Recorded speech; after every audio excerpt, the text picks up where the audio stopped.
Hi everyone, I'm going to be walking you through the new distance learning section on DDSB Spark. This section has been specifically designed to support educators in Durham in three ways: launching a digital platform for distance learning, providing annotated lists for resources to support planning, particularly for literacy and numeracy, and offer suggestions for structuring and planning your framework for teaching and student learning. This is a challenging time for families and educators alike, so I hope this walkthrough and the resources I'll be highlighting are helpful as we get started on this new journey together. So here we are on the main page, spark.ddsb.ca. Along the left-hand side of my screen, you'll see a tab called Student Curriculum and Support. From there, we're going to click on Distance Learning. You'll notice now that we're here, we've got a drop-down menu and a tab called Getting Started. This section will provide you with support around getting your platform started, so where students will access your lessons. We recommend that kindergarten to grade 2 uses the Google Site format. It's just loading.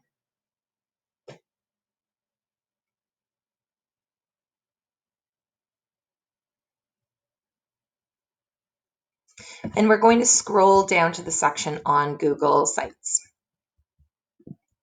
And we're going to open up the drop-down menu.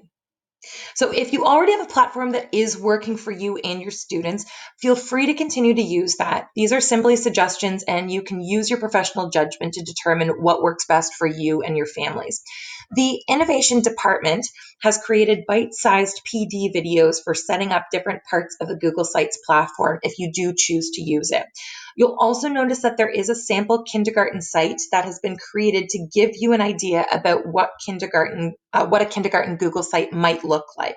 I'm more than happy to help you in setting up this platform, but we are going to take a look at the sample site. So here's the Google site. You'll notice that the format is pretty simplistic.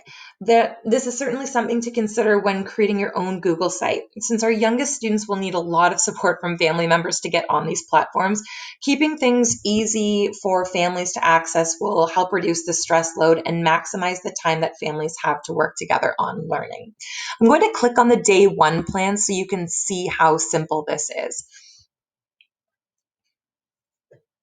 So there is a suggestion for a play activity for kindergarten, a structured literacy activity here, and then as we scroll down a little bit more, one for math too. Again, this plan is simple and easy for families to follow.